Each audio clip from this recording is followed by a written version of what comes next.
आज हम रिव्यू करने वाले हैं कैपजेमिनी की जो ओपनिंग होती है ऑफ कैंपस, ना कि ऑन कैंपस। मतलब जो कैंपस ड्राइव जो होते हैं कॉलेजेस में, उसे छोड़कर ऑफ कैंपस मतलब जो लिंक ओपनिंग होती है, तो वो कैसे होती है ये आज हम डिस्कस करने वाले हैं। Let me start.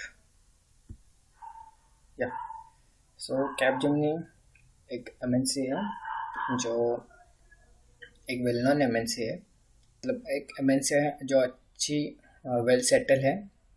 उसका ओरिजिन है, मतलब इंडिया में उन्होंने ओरिजिन स्टार्ट किया 2001 में शायद।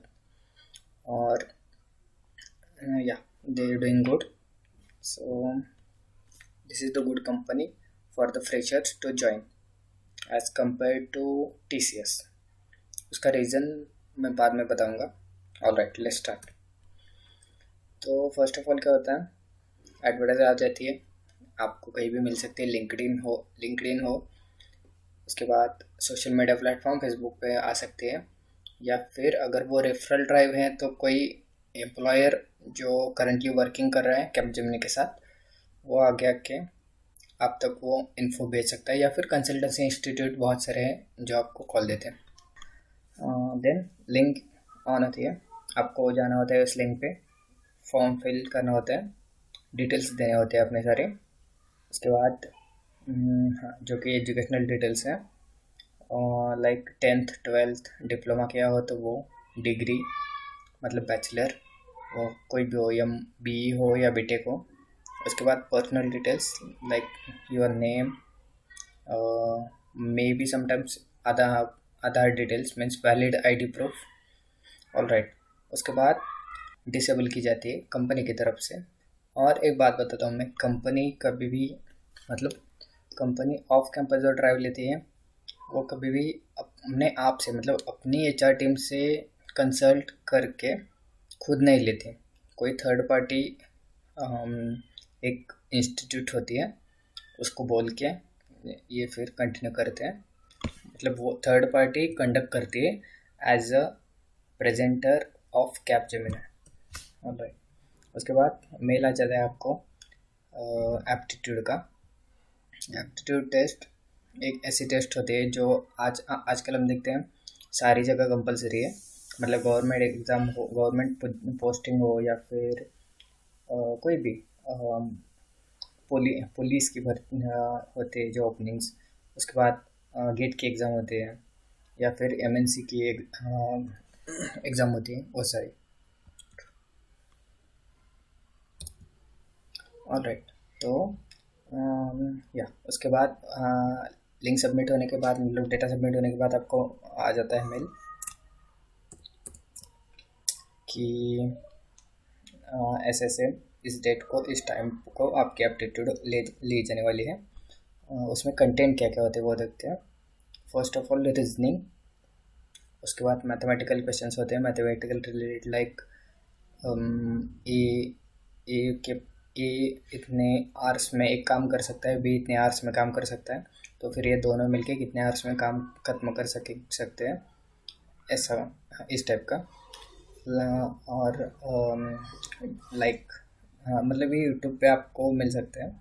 ट्रेन के क्वेश्चन होते हैं, बोट के क्वेश्चन होते हैं, मतलब इतनी स्पीड से अगर एक बोट ट्रैवल कर रही तो उसको ए लोकेशन से बी लोकेशन तक जाने के लिए कितना वक्त लगता है। उसके बाद एनालिटिकल क्वेश्चंस होते हैं जो आपके एनालिटिकल स्किल चेक करते हैं। उसके बाद ये तीन हो गए नॉन टेक्निकल। फोर्थ वाला सेक्शन होता है प्रोग्रामिंग रिलेटेड क्वेश्चंस।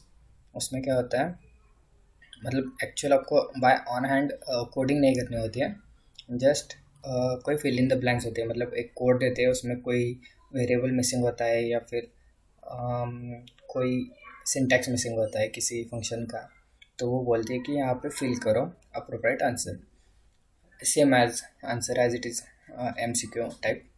उसके बाद कोई कोड होता है और उसका आउटपुट गेस करना होता है। इसमें डेटा टाइप्स रिलेटेड क्वेश्चन होते हैं, डेटाबेस रिलेटेड क्वेश्चन होते हैं, और लैंग्वेज के बेसिक क्वेश्चंस होते हैं। Right, next. उसके बाद एप्टीट्यूड सबमिट होने के बाद एक 4 से 5 दिनों के बाद आपको मेल रिसीव होता है कि अगर आपने एप्टीट्यूड क्लियर करी है तो आपको नेक्स्ट राउंड के बारे में बता दिया जाता है। नेक्स्ट राउंड होता है टेक्निकल इंटरव्यू। टेक्निकल इंटरव्यू 4 से 5 दिन तो ले लेते हैं एप्टीट्यूड के बाद रिज़ल्ट आने के लिए। रिज़ल्ट आने के बाद उसमें लिखा होता है कि और 4-5 दिनों के बाद आपकी टेक्निकल राउंड हो जाएगा। तो फिर टेक्निकल राउंड ओके कंडक्ट कैसे करते हैं, अभी अभी मैंने बताया। एक थर्ड पार्टी इंस्टीट्यूट होती है, उनके पोर्टल पे हमें जाना होता है, अपने आप को रजिस्टर करवाना होता है। रजिस्ट्रेशन डिटेल्स अगर आपने एप्टीट्यूड क्लियर करी तो जो रिज़ल्ट का मेल होता है उसमें रजिस्ट्रेशन और उसके आईडी पासवर्ड आपको दी जाते हैं। So no worry about that. तो फिर टेक्निकल राउंड में उस पोर्टल मतलब आपको मेल में डिटेल्स दी जाते हैं कि इतने डेट को इतने वक्त से, मतलब 11 बजे से 7 बजे तक या फिर 11 बजे से 4 बजे तक, 2 बजे से 7 बजे तक, ऐसा ड्यूरेशन होता है। इस ड्यूरेशन में आपको उस पोर्टल पे जाके ऑनलाइन रहना पड़ता है। और जब आपका नंबर आएगा, मतलब जब आपको आपका इंटरव्यू लेने के लिए एक इंटरव्यूअर फ्री होगा, तब जाके वो आपको मतलब वो ऑनलाइन आएंगे और अगर आपको कॉल देंगे, अगर आप ऑनलाइन हो तो रिस्पॉन्स करना होता है। मतलब सिर्फ आपको ऑनलाइन रहना होता है। जब आपका नंबर आएगा तो वो आपका नाम लेंगे, तो फिर वहाँ से कंटिन्यू कर सकते हैं। उसके बाद टेक्निकल राउंड में क्वेश्चंस क्या होते हैं। First of all technical interviewer आपको इंट्रोड्यूस योर सेल्फ, मतलब अपने आप का इंट्रोडक्शन पूछते हैं। तो अगर आपको अपना इंट्रोडक्शन कैसे अच्छी तरीके से कैसे देना होता है, मतलब क्या क्या कंटेंट होने चाहिए, क्या क्या डिटेल्स होने चाहिए, कौन सी बात बताने से आगे वाला हमें मतलब हमारा उसके ऊपर एक अच्छा सा इम्प्रेशन मिल सकता है। ये सारे कंसेप्ट देख के सोच के एक मैंने अपने 5 to 6 एक कंटेंट बनवाए हैं। अगर आपको उसके ऊपर वीडियो चाहिए तो कमेंट करके बताओ, हम उसके ऊपर भी वीडियो बनाएंगे। ऑलराइट, उसके बाद इंट्रोडक्शन होने के बाद आपका रिज्यूमे प्रीवियसली अपलोड होता है। हाँ, जब आपका लिंक ऑन होता है तब रिज्यूमे अपलोड करना होता है। तो अगर या फिर टेक्निकल राउंड में सिलेक्शन होने के बाद वो बोलते हैं कि अगर मतलब आप टेक्निकल क्लियर करे हो, सॉरी एप्टीट्यूड क्लियर करे हो, तो इस पोर्टल पे जाके अपना रिज्यूमे पहले अपलोड करो, बाद में आपका टेक्निकल राउंड ले जाएगा। तो कैसे भी करके उनके पास आपका रिज्यूमे होता है, फिर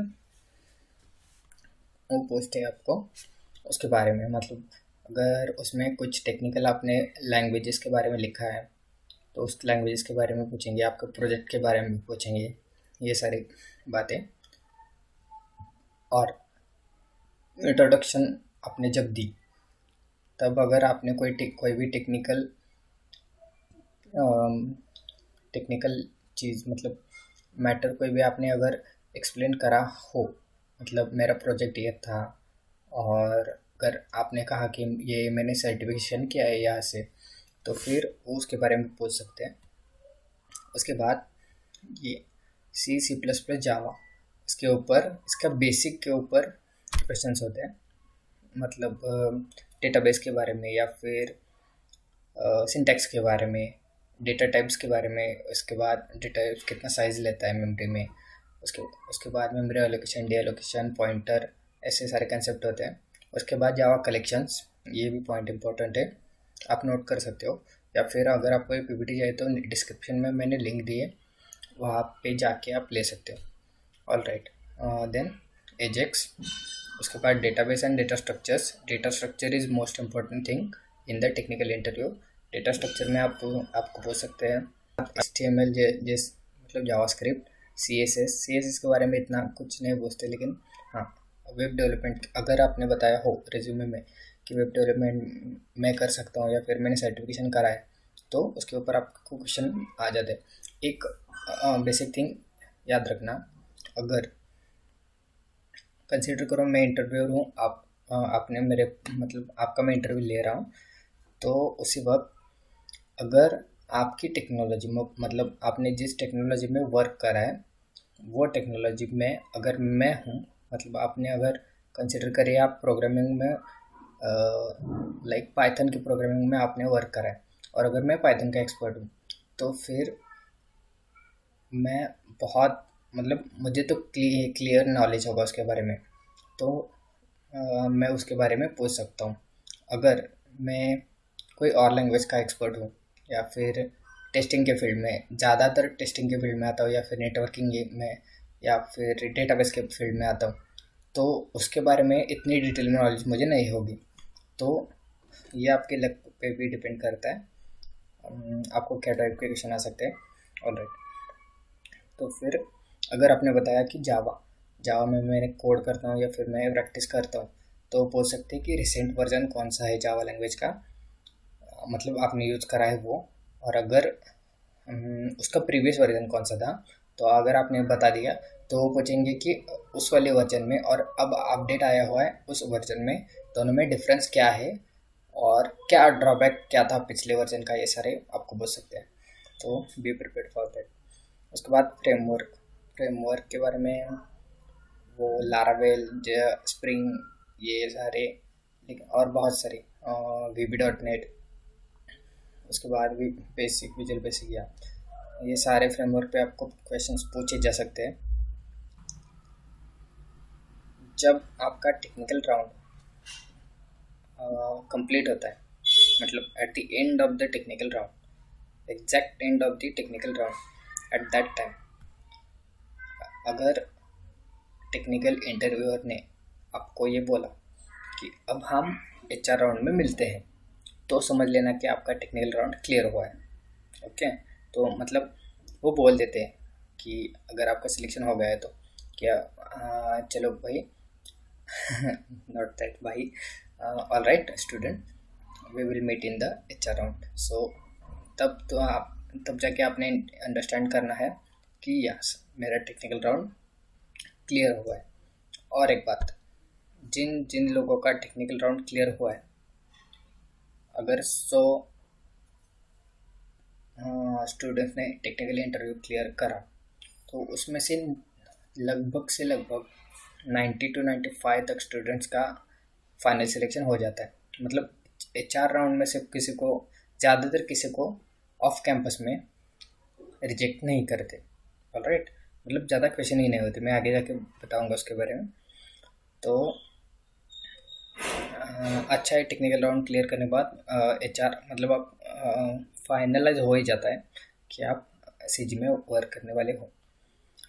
ऑलराइट, देन उसके बाद फिर आपको उन्होंने ऐसा बोला तो आप alright thank you so much ये सब बोल के ट्वीट कर सकते हैं उस पोर्टल से।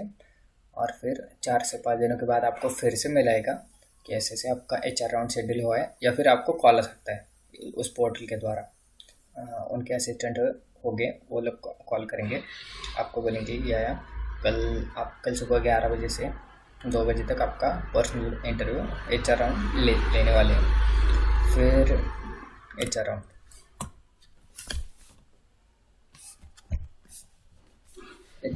में आते ही सेम प्रोसेस, उस पोर्टल पे जाना होता है, ऑनलाइन रहना पड़ता है, और उसके बाद जब आपका नंबर आएगा तो HR आ जाता है और आपको कॉल करता है, आपका नेम, और आपने रिस्पॉन्स करने के बाद आपका इंटरव्यू स्टार्ट हो जाता है। तब इंट्रोड्यूस योर सेल्फ, जैसे कि मैंने पहले बताया, आप में भी चेंज कर सकते हो, मतलब HR के लिए थोड़ा ज़्यादा नॉन टेक्निकल और टेक्निकल इंटरव्यू के लिए इंट्रोडक्शन थोड़ा टेक्निकल हो सके तो अच्छा है, या फिर दोनों सेम हो तो भी कोई बात नहीं।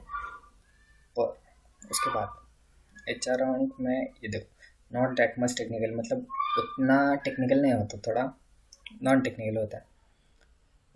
उसके बाद रिज्यूमे तो उनके पास होता ही है, वो पूछेंगे आपको कि प्रोजेक्ट लास्ट ईयर में कौन सा करा, उसमें टेक्नोलॉजी कौन सी थी, डेटाबेस कौन सा यूज़ करा, फिर कनेक्टिविटी के लिए क्या क्या यूज़ करा, वो सब। उसके बाद ये क्वेश्चन आ भी सकता है और नहीं भी आ सकता है कि आप हमारे कंपनी के बारे में क्या जानते हो। मैक्सिमम नहीं पूछते कंपनी ये क्वेश्चन, लेकिन हाँ मतलब ऑन कैंपस है, कैंपस ड्राइव, तो ये क्वेश्चन आता है, क्योंकि उनका एक कंसिडरेशन होता है कि जो एप्लीकेंट्स है उन्होंने हमारी वेबसाइट थोड़ी ना थोड़ी तो देखी होगी, लेकिन ऑफ कैंपस में इतना ये क्वेश्चन को इम्पोर्टेंस नहीं आता। तो उसके बाद लास्ट क्वेश्चन आता है, where do you see your self in next 5 to 10 not either 5 और 10 ईयर्स। तो उसके रिलेवेंट एक अच्छा खासा आंसर प्रिपेयर करके रखो। ये क्वेश्चन पूछा ही जा सकता है, मस्ट है, पूछेंगे ही। उसके बाद वेट अ मिनट, ऑलराइट। तो फिर ये क्वेश्चन आता है, where do you see your self, तो उसके रिलेवेंट आपको एक अच्छा खासा आंसर देना है। फिर जाके अगर आपका सिलेक्शन होता है तो एचआर आपको सैलरी के बारे में बता दिए, लोकेशन के बारे में बता दिए, तो मतलब कॉन्ग्रेचुलेशंस वो दे, मतलब इनडायरेक्टली देते हैं, और ये क्लियर हो जाता है कि हम इस कंपनी में काम करने वाले हैं।